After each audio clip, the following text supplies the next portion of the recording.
Sekarang tema rezeki. Ini salah satu hal yang sering membuat kita galau. Sebagaimana Tuhanmu telah mencukupkan rezekimu di hari kemarin, maka jangan khawatirkan rezekimu untuk esok hari. Ini kan sering membuat kita gelisah, apalagi teman-teman mahasiswa. Besok mau jadi apa, besok mau kerja apa, besok bisa makan apa tidak, bisa bayar kuliah atau tidak, dan seterusnya. Loh, kalau kalian kemarin-kemarin bisa survive, kalian kan kemarin juga masih belum punya pekerjaan, kalian kemarin juga masih bergantung sama orang tua, kalian masih belum mandiri juga kemarin, tapi toh Allah menghadirkan rezekimu dengan jalan yang ada, mungkin lewat orang tua, lewat beasiswa, lewat tetangga, itu kan rezeki dari Allah. Kalau Allah kemarin mencukupkan rezekimu, besok juga begitu. Maka tidak perlu khawatir, tidak perlu nabrak-nabrak aturan, tidak perlu menerjang yang salah, yang keliru hanya demi rezeki. Rezeki sudah ada yang ngatur. Ini kalau diceramahkan mudah, tapi kalau dipraktekkan kelihatannya sulit. Orang selalu saja galau, selalu saja gelisah dengan rezeki. Kalau engkau tidak punya pekerjaan, gelisah, itu menurut saya manusiawi, karena manusia itu diantara fitrahnya adalah kerja. Punya aktivitas, punya penghasilan. Tapi urusan hasil, urusan rezeki jangan dikhawatirkan. Itu urusannya Allah. Sebagaimana dawuhnya Imam Malik minggu lalu yang kita kutip, bahwa lakukan saja sesuai bidangmu sebaik mungkin, sesuai yang harus kamu lakukan, tugas-tugasmu sebaik mungkin. Urusan rezeki kembalikan lagi pada Allah, karena Allah yang mengatur, Allah yang mencukupkan. Ini sama maksudnya dengan kata-kata dari Imam Syafi'i ini. Itu saya bawa sebuah syair yang terkenal sekali. Ini nasihat agar kita tidak mencampur uang yang haram dengan yang halal. Ia kumpulkan yang haram dengan yang halal, supaya menjadi banyak. Yang haram pun masuk ke dalam yang halal, lalu ia merusaknya. Oke, ini ada cerita di balik syair ini. Jadi satu ketika ada seseorang yang menghadap ke Imam Syafi'i. Orang ini mengeluhkan rizkinya tidak cukup. 1 bulan dia mendapat gaji 500 dirham. Tapi gaji sebesar ini rasanya sudah besar. Kok masih susah memenuhi kebutuhan sehari-hari dalam 1 bulan.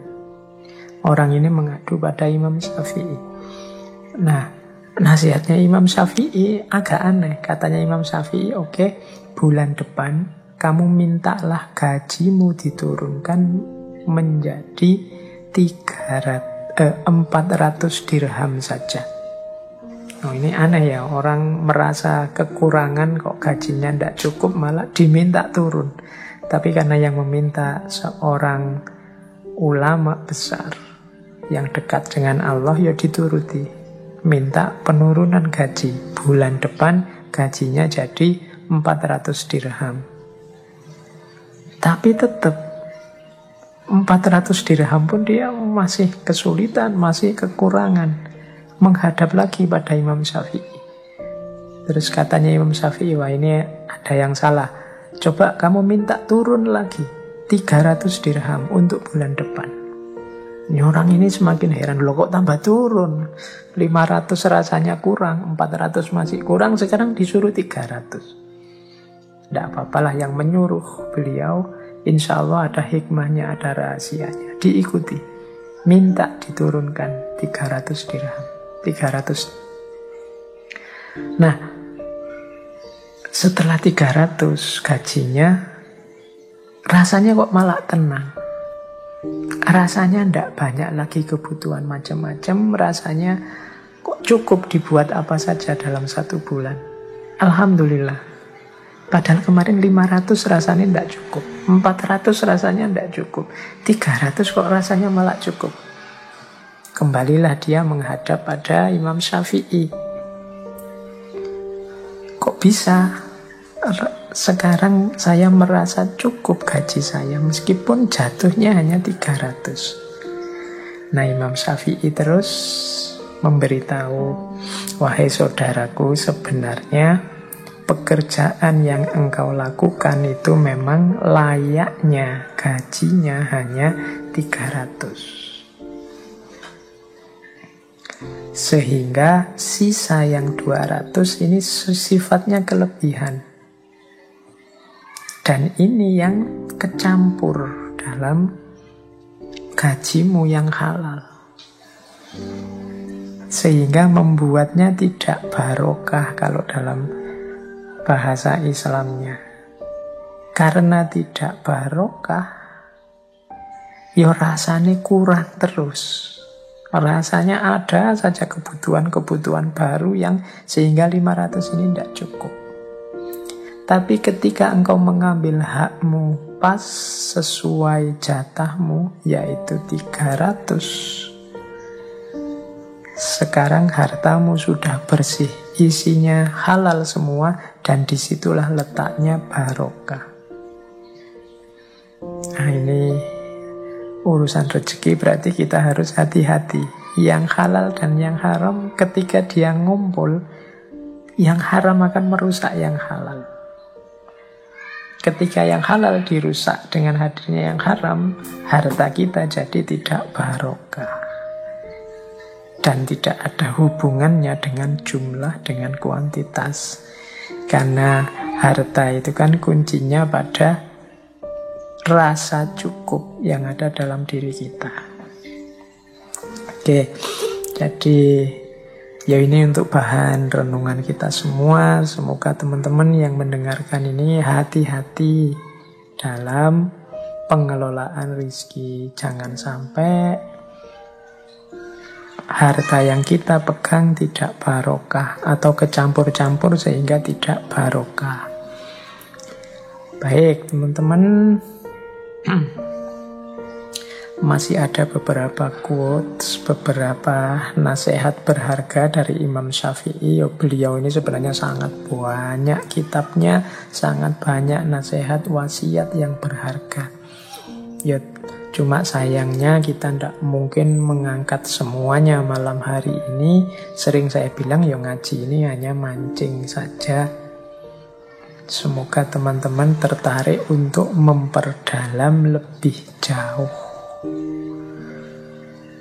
Oke, kita ambil beberapa ya. Katanya Imam Syafi'i, amal yang paling berat itu ada 3, yaitu murah hati saat miskin, bersikap warok saat sendiri, dan mengucapkan kebenaran di hadapan orang yang ditakuti. Murah hati saat miskin ini berat, karena orang miskin itu biasanya mentalnya kurang, mentalnya masih butuh, masih ingin. Nah, ini mentalnya mental menerima, bukan mental memberi. Maka kalau ada orang miskin yang bermental memberi, ini luar biasa. Orang miskin yang mentalnya murah hati, ini luar biasa. Yang kedua, bersikap warok saat sendiri. Bersikap warok itu bersikap menjaga diri, tidak sembarangan, menjaga kehormatannya. Ini biasanya ya orang warok itu di hadapan orang lain. Kalau ada orang lain, dia menjaga nama baiknya, menjaga kehormatannya. Kalau ada orang, meskipun dia sendirian, dia tidak akan melakukan sesuatu yang menjatuhkan harga dirinya, menjatuhkan kehormatannya. Ini orang yang luar biasa. Karena termasuk amal yang berat. Kita itu cenderung, kalau tidak ada siapa-siapa, ya suka-suka kita. Tapi kalau masih ada orang yang mau menjaga diri saat sendiri, ini orang hebat. Dan yang terakhir, mengucapkan kebenaran di hadapan orang yang ditakuti.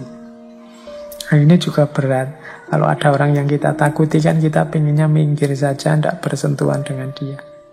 Tapi kok orang ini saya takuti, tapi aku harus menyampaikan kebenaran padanya. Entah nanti apa resikonya. Orang yang berani semacam ini orang yang hebat. Mengucapkan kebenaran di hadapan orang yang ditakuti. Mungkin nanti setelah ini aku akan dihukum, setelah ini aku akan disiksa, setelah ini aku akan menghadapi banyak kesulitan, kesakitan. Monggolah, yang penting aku mengucapkan kebenaran. Makanya ini orang hebat. Jadi mengucapkan kebenaran di hadapan orang yang ditakuti. Ya monggo teman-teman latihan, siapa tahu kita bisa masuk kualifikasi orang-orang hebat ini. Meskipun miskin, tidak punya apa-apa, tetap murah hati. Meskipun sendirian, tetap menjaga kehormatan. Meskipun di hadapan yang ditakuti, tetap menyampaikan kebenaran. Nah, ada lagi quote yang terakhir ya ini. Tidak ada yang dapat menggaruk kulitmu selain kukumu sendiri. Maka kerjakanlah urusanmu sendiri. Ya, yang saya sampaikan di atas dari awal sampai akhir ini tadi kan ideal-ideal. Mungkin beberapa di antaranya bisa menjadi solusi masalah-masalah kita hari ini. Tapi ideal, ya akan hanya menjadi ideal kalau kita tidak menjalankannya. Problem kita tetap akan jadi problem kalau kita tidak mencoba menyelesaikannya. Ya kita sendiri, wong problem kita. Kalau kita gatel kan kita garuk dengan kuku kita sendiri, dengan jari kita sendiri. Maka ayo kita kerjakan urusan kita. Ayo kita kerjakan, kita selesaikan masalah kita. Kita sendiri, tidak usah nunggu orang lain. Kadang-kadang kita itu hal yang bisa kita selesaikan sendiri, kita lebih suka menunggu orang lain menyelesaikannya.